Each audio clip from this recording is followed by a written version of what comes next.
You're welcome to Executive Wellness Leadership Program, Unit 6. In this unit, we are going to be talking about our choice to uphold the dignity of my humanity. You know, we're basically what we have been doing since the beginning of Units 1, 2, 3, 4, up to this point, is that for us to overcome depression or emotional stress or trauma in our life, there are certain choices we need to make. And this also is one of the crucial choices that we need to make if we must maintain a healthy mental health. The choice to uphold the dignity of my humanity. There are some people, you know, we just finished talking about self-identity. There are some people who doesn't even believe they are human enough. They don't believe they are human enough. And I believe after this lesson, you are going to see yourself in the true light that your maker has actually projected you. The choice to uphold the dignity of my humanity, Otto Dobrin began by saying, and which is the I can say the catchy phrase that we use to capture the whole essence of this lesson, says, what is virtue? It is to hold yourself to your fullest development as a person and as a responsible member of the human community. So, let me ask you, what does it mean to be human? Have you ever sat down to ask that question before? What does it mean to be human? Is it because you can talk? Is it because you can walk? Is it because you can engage in dialogue like we're having? Is it because we can have conversations together? What makes human human? Is a fetus in the womb a human, or is somebody who is already brain dead but part of the body are still functioning? Is it still human? How do you want to define a human? What does it mean to be human? Now look at what Ashley Matangu says in her wisdom quotes. Ashley Matangu says, the measure of a man's humanity is the extent and intensity of his love for mankind. So now let's begin to unpack that question. What does it mean to be human? What do you have to do, or what do you need to do that when you do it, then we can say you possess humanity within you? What does it mean to be human? Now the floor is open.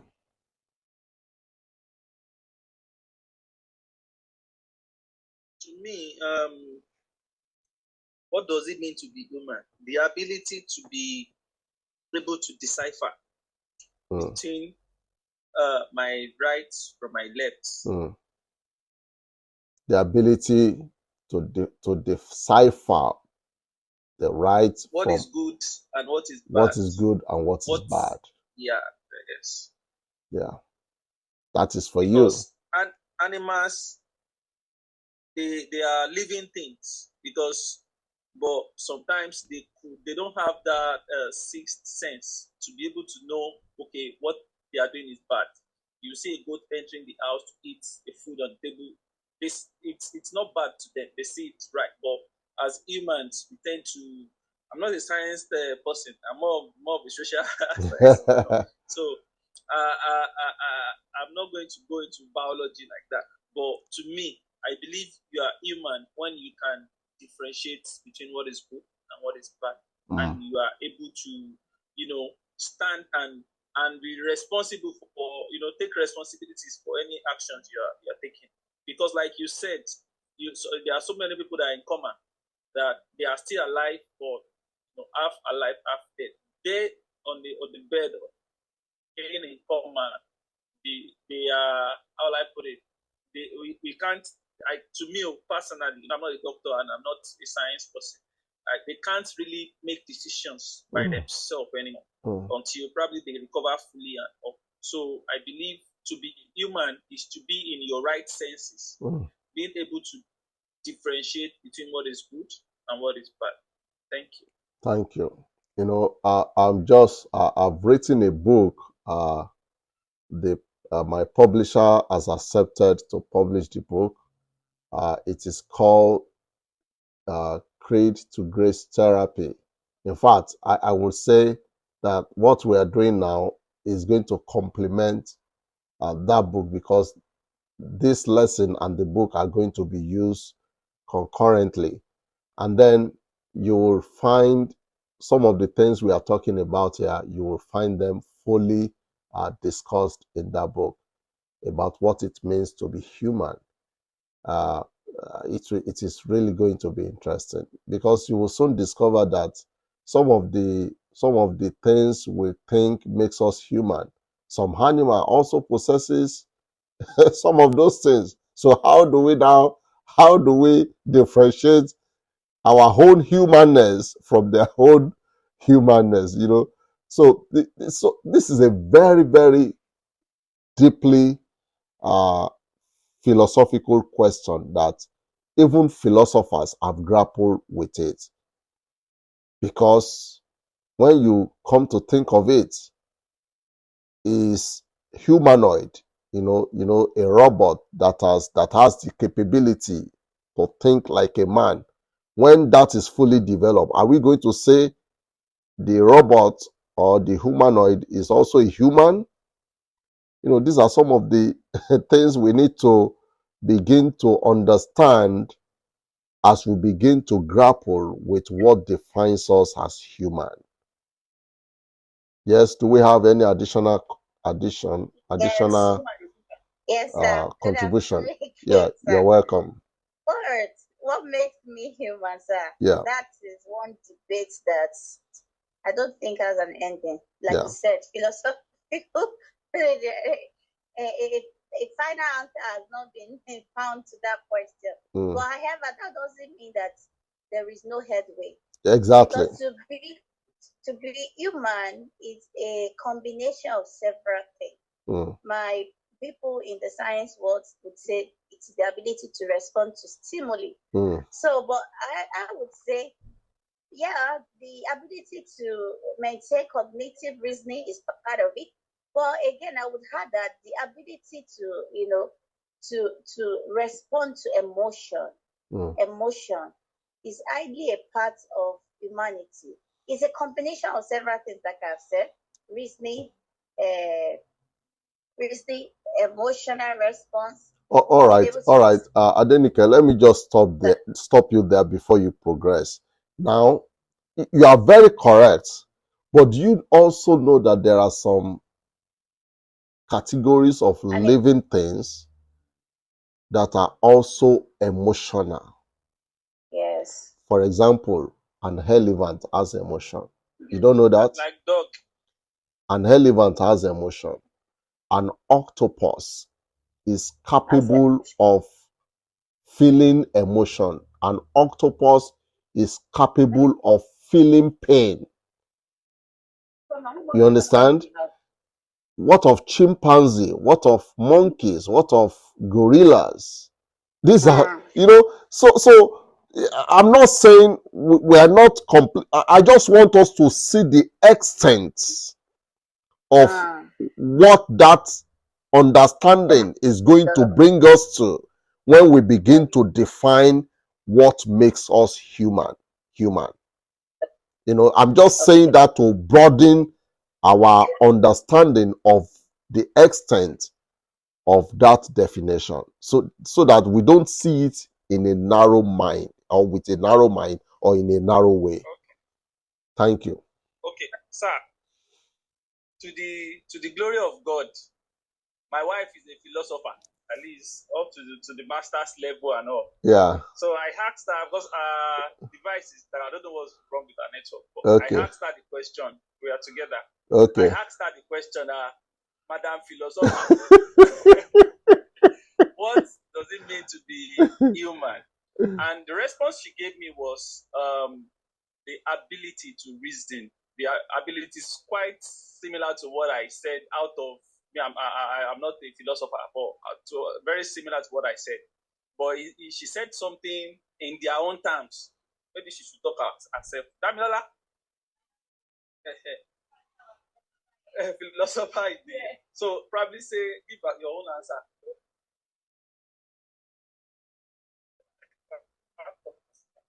Good day, sir. Yeah, go ahead, Damilola. Hello, sir. Hello. Yes, what makes me human? Hello, sir, can you hear me, sir? Yeah, I can hear you. Yes, to be human, it means the ability to decide, to be able to know the difference between what is right and wrong, the cognitive ability. In as much a person is a rational person, A rational makes the person being. human. Yeah. You know, well, I can also see that. Well, I don't want to limit that to being a rational person or the ability to decide that which is right and wrong. Yeah. Because, like someone that is in a state that should I say a vegetative state. Yes, that person is still a human. Exactly, that is the example I want to bring to you. That what of somebody in a vegetative state? Do you want to say it's human or not? Because the person cannot reason again. Even a baby, a fetus in the womb cannot reason. Do you want to say the baby is not human? Yes, that's so you can see the complexity. You can see the complexity of it. Yes, in as much a person is breathing and the person has all the human parts which God used to create the person, it makes the person human. Thank you very much. We need to close at this point and then move to something else.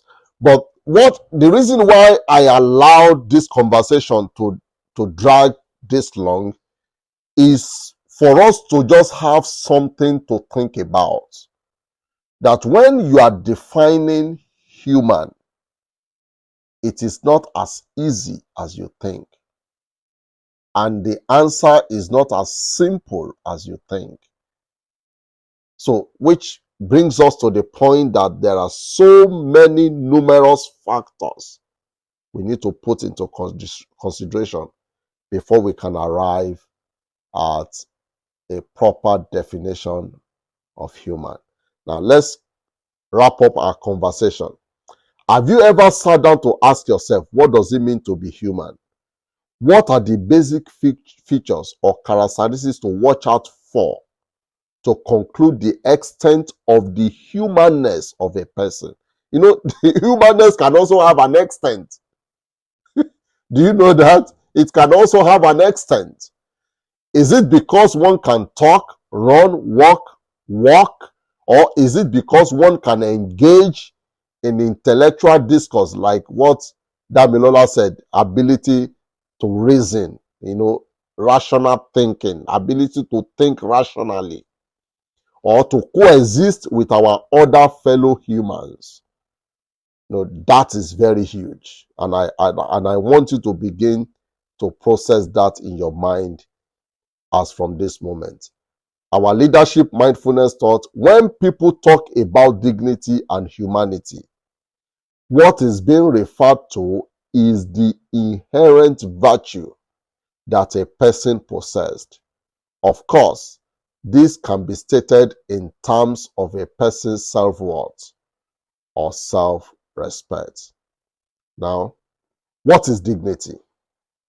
That's another big question. What is dignity? Now, somebody said this, and I quote, we don't really know the person who said it, but however, I think it's very, very important.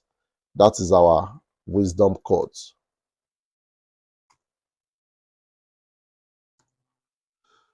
The greatest monument of a man is not a pyramid, but a record of service built upon a foundation of solid virtues: honesty, purpose, application, study, work, and kindness. So I put it to all of you again. What is dignity? What is dignity? I believe we all understand what I mean when I say what is dignity.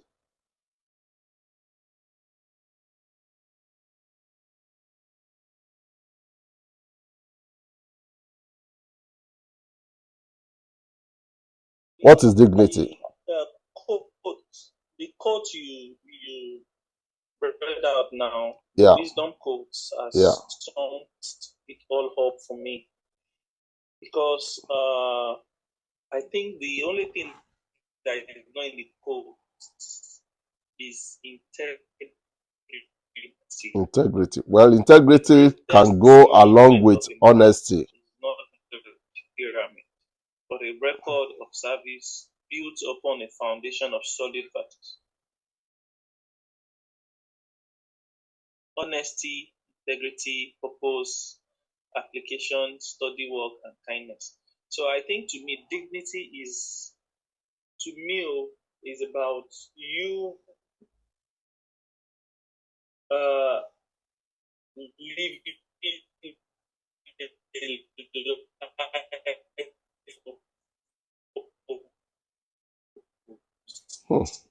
We can't hear you.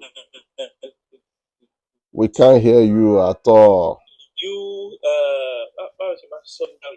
man of team. Oh, hello. We can't hear you, Toby. The network is poor. Oh, can you hear me now? Yeah, we can hear you now. Okay, it's the network. I said I think dignity is when you are a man of your word, when you are a man of purpose, A a man man of of vision. purpose. Yeah. That is what dignity is to me. You say something and they meet it like that, not trying to you say something and they will be trying to checking. check you out. Thank you. Do we have any addition? Somebody else contributing to that? Okay, sir. For me, I believe dignity for me is the pride. The pride. The joy. The joy I derive from a particular enterprise or endeavor or from something, the pride for me, that's dignity in it. Like once I can, beat my chest and be like, okay, I am proud. I am proud of this. I'm joyful about what I have been able to achieve. And for me, basically, that's dignity. Now, I think it is Joy Udowu who is linking dignity with self-respect. Winning self-respect for yourself. Just like Adenike said, your pride. Your dignity is your pride, which nobody should take away from you. Your dignity is your pride. Thank you, Joy Udowu. Now, let's wrap up a conversation. Mayowa also said dignity means to be righteous, and to do the right thing always, doing right things always. And let's try and wrap up and see from our conversation summary. Broadly speaking, dignity is equivalent to human virtue, with connecting building blocks such as integrity, purpose, vocational commitment, intellectual sagacity, and compassionate hearts. That is what dignity is. And just like Adenike said, it is your pride. And it should not be taken away from you. You see, once your pride is taken away from you, you don't have dignity. Once all this virtue, and what is virtue? Virtue is character. So a man that has no character does not have dignity. A man that has no character does not have virtue. A man that has no character cannot be said to be a man or woman of dignity. So our leadership mindfulness thought says dignity is the upholding of the authentic self under every life circumstance without compromise. We must not compromise our innate virtuous living for any cheap human praise or popularity. We must remain true and committed to it at all times. Now let's go to the next question. Why is my dignity connected to my humanity? Why is what Albert Schweitzer says in our wisdom quote? He said, there is no higher religion than human service. To work for the common good is the greatest creed. Wow, what a powerful quote from Albert Schweitzer. So why is my dignity connected to my humanity? You can see us now linking the two together. Why is your dignity connected to your humanity? Now you can look at it from the wisdom quotes according to Albert Schweitzer and then jump into it.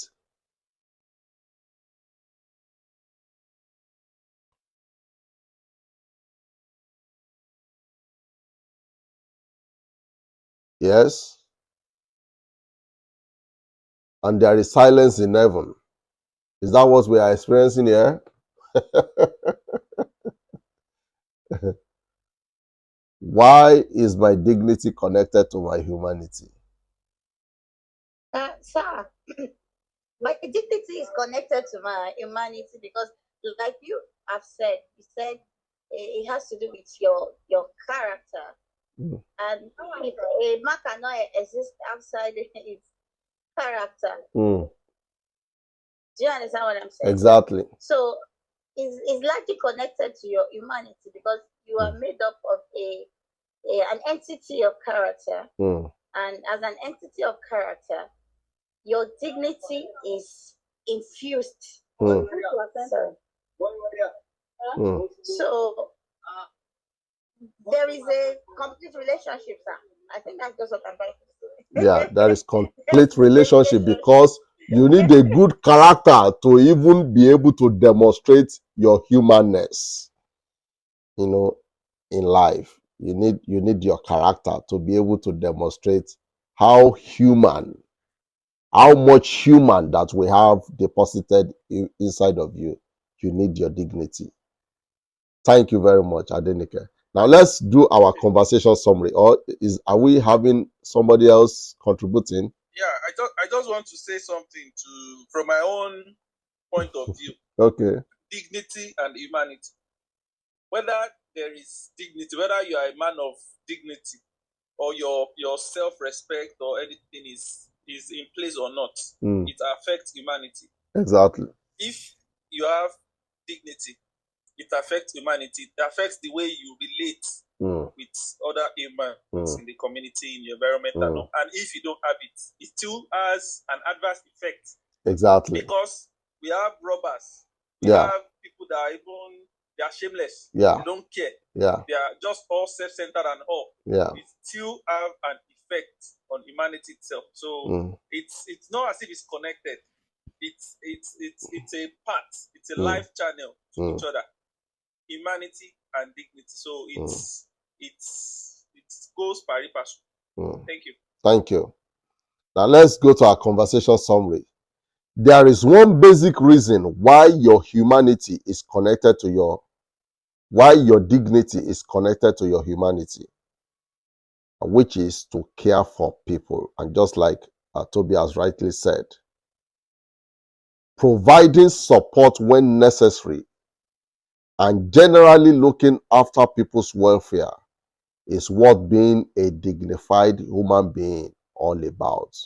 So we can see, just like in the quotes, the highest religion is human service. That is the highest religion. and to work for the common good is the greatest creed. So when you look after people's welfare, that is the highest form of dignity that you can ever display as human. Now, our leadership mindfulness thought says the sad fact of life is that people want you to do good work without you acknowledging that you have dignity that is rooted in God. That is the sad truth in life. People don't want you to show that you have some inherent dignity within you. They don't even want you to identify that you have a root in God. And there is no way you can demonstrate your humanness in this life if you don't acknowledge the fact that you are deeply connected to God.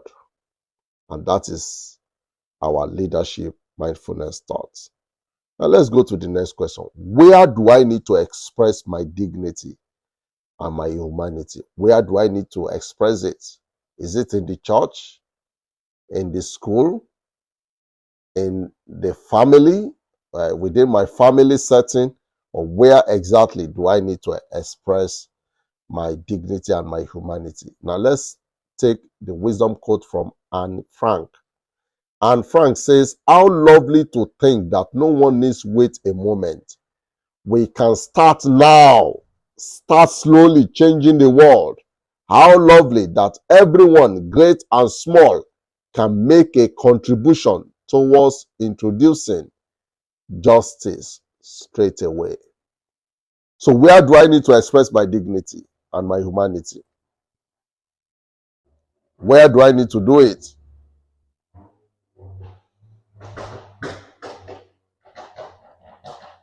Yeah, let's continue to contribute. It begins from where we are, sir.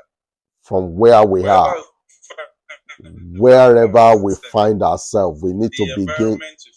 Exactly. Wherever we find ourselves, the environment we find ourselves, we need to start now. We may start slowly, it doesn't matter, but let's kickstart it. And then let's begin to change the world, one neighborhood at a time. Thank you very much. Do we have any additional contribution? We are almost done. We'll soon wrap up. Do we have any additional contribution? So let's do our conversation summary then. Unequivocally, our dignity and humanity should be expressed everywhere we find ourselves. There should not be any geographical constraints. For some people, the only time they can do good is when they are in the church. That should not be you. Outside of the church, they have lost their sense of dignity and humanity. That should not define you. A leadership mindfulness thought. You need to come to the realization that it does not harm you to do good. Or does it harm you to do good? How many people have done good here and you feel it's harming you? It doesn't harm to do good. Just be good. And that's all you need to be human. Just be good. How do I need to express my dignity and my humanity? How do I need to express it? Now, let's hear our wisdom quote from Otto Dobrin. Otto Dobrin says, "Whatever good there is in this world, I inherit it. I inherit from the courage and work of those who went before me. I, in turn, have a responsibility to make things better for those who will inherit the heart from me." So, how do I need to express my dignity and my humanity?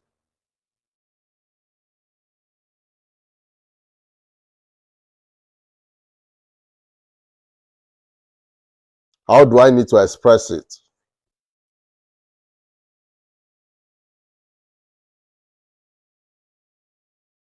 How? Or should I just sit down and be looking? Hello, sir. Yeah, go ahead. From the wisdom quote itself, it said, "Whatever good there is in the world, I inherit from the courage and work of those who went before me. And in turn, I have a responsibility to make things better for those who will inherit the earth after me. So, to me, this Author Dobrin has said it all. It has encompassed all. So, how do I need to express my dignity and mind? We should have it at the back of our mind that some people have done the work ahead of us, and we have the responsibility to at least leave a footpath for the people coming behind us. And if you should check now, you'll be hearing people saying, Gen Z, hearing people saying Gen Z, millennia, the baby boomer, way ahead of us. Yeah. And we are in our own generation. Yeah. Some people are coming behind us. Even we now us, we are about giving birth to our own children that are coming after us. So what legacy? What legacy are we leaving? What legacy are we giving for those people coming behind us? I think that's our responsibility now. Exactly. To open up and start work immediately to put a very good footpath or footprint for people coming behind us. Thank you very much. Thank you very much. You know, the point is we should not break the cycle. We should not break the cycle. We should allow the cycle to continue. You know, we should allow it to continue to evolve. We should not allow the legacy of those who are before us to die in our own time, but rather we should allow the legacy to persist into future generation. Our conversation summary says to express our dignity and our humanity, we need to take personal responsibilities and manifest the power of God that is at work in us. We must consistently resist the notion of having a donor's fatigue. I'm sure you must have heard of that phrase, donor's fatigue. We should never be tired of doing good. We should always be willing to give, to spend, and be spent. That is what we should always do. Our leadership mindfulness thought says the majority of the people that needs our help are in the neighborhood, not necessarily within the four walls of the church. And that is very true. There is only a handful of people that comes to the church. The bulk of the people, they are right there in the neighborhood, you know, expecting to receive help from us. Adenike also said, express your dignity and humanity with a great deal of respect to others' humanity as well. Remember, you are to do unto others as you would have them do unto you. That is the golden rule, the golden principle. Do unto others as you would want them do to you. Now let's go to our next question. When do I need to maintain my dignity and my humanity? Is there a particular time that I need to do that? Now, Albert Einstein says in our wisdom quote, try not to become a man of success, but rather try to become a man of value. Now, so when do I need to maintain my dignity and my humanity? When do I need to maintain it? Like Albert has said, we should not be selfish. I will just paraphrase it. Yeah. We should not be selfish. We should not be selfish. With the talents, the gifts God has given unto us. So we should be consistent. We should not be tired. We should not be we should not have donor's fatigue. Yes. So it should be a continuous process, because in the end, this is not how far. This is how well. Thank you. Yeah. Yeah, do we have any addition before we go to our conversation summary? Well, our conversation summary says, don't let any man despise your God-given treasures, which is of great value to humanity. Every occasion is a good time to demonstrate the richness of your dignity and humanity. So there is no time frame pegged for you to only display your dignity and humanity. It should be displayed at all times. Every occasion is a good time to demonstrate the richness of your dignity and humanity, but never allow insecurity and low self-esteem to be the undoing of your life. Our leadership mindfulness thought: if you crave excellence in life, avoid a long list of do's and don'ts. Just be virtuous, and every other thing will fall in place for you. What a powerful mindfulness thought. So if you want an excellent life, stop observing, I must do this, I must not do this, I must do this, and not. Just be virtuous, and every other thing will fall in their places, I believe. Now let's go to the last question, which is, who should help me to uphold my dignity and my humanity? You know, it's almost sounded like the question that we also grapple with in the other, in the choice to embrace my self-identity. Now, who should help me to uphold my dignity and my humanity? Now, let's talk about that for a moment. Now, our wisdom code says there is nothing more important in life than human beings, nothing sweeter than the human touch. Lee Atwater. So who should help me to uphold my dignity and my humanity? Let's engage with that. Okay. Who should help me to uphold my dignity and my humanity? Yeah. I think the question is like asking who should help me, who should feed me, or who should put food in my mouth. So there is nobody that will do it for you. Who will come and clean your mess? It's, I think, to me, to uphold dignity and the humanity spirit, or the humanitarianization spirit, so to say. I think humanitarian spirit, so to say. I think it's how I put it. It's something that you have to do by yourself. Yeah, I take that. It's something. Yeah, everybody. I take that. Everybody has a responsibility to do that. Yes, it's a personal decision. Something you have to do by yourself. You should not wait for someone to help you. You should not wait. You should try as much as possible to do it yourself and see it to the end. Thank you. Thank you. Do you have any addition? Any additional contribution? Don't be weary, don't be tired. Let's give it out. It's going to help somebody out there. Who should help me to uphold my dignity and my humanity?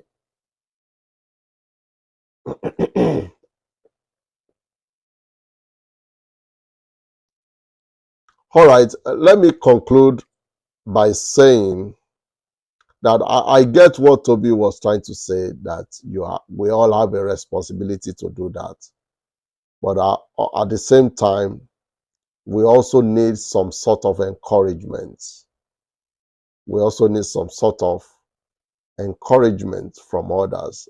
And, you know, some people have claimed they don't need somebody else to encourage them, to help them. But I never believe that is very true, because there is no human that does not need some sort of encouragement, no matter how little the form of that encouragement may take. We all thrive on somebody patting us on our back and saying, well done, boy, well done, girl, you have done well. We all thrive on that. So we all need encouragement. And when we receive that kind of encouragement consistently, it helps us to have or to maintain our dignity and our humanity. And this is what our conversation summary says. Okay, before I go into that, let me take what Joy Idowu says. Joy Idowu says, you need to find people who understand your assignment and have been there before you. Such a person can encourage you. And then he also said, or I think she also said, you need to surround yourself with positive people. Those are very, very important. And of course, I think everything tallies with what we are going to say in the conversation summary, which says everyone in life needs a touch from someone. Even a wife needs a touch from the husband. Even the husband also likewise needs a touch from the wife. We need someone in our life to tell us we are doing well, or someone to keep us focused so that we don't give up, or someone to tell us not to lose hope in the face of adversity. I believe we are all in agreement with that. Is that all right? Is that all right? Don't we need somebody to just be there for us, just to give us a word of encouragement? Don't we need such people in our life? It's a fuel. It keeps us going. Exactly. When we you see need someone it. that is telling you, well done, Exactly. it encourages us and Exactly. keeps us going. Exactly. We need it. It's a fuel for our life. Now, the leadership mindfulness thought says, I have never met a man or woman who does not need to be encouraged. You will never find such a man who does not need to be encouraged. We all need to be encouraged. So we have come to the end of this lesson.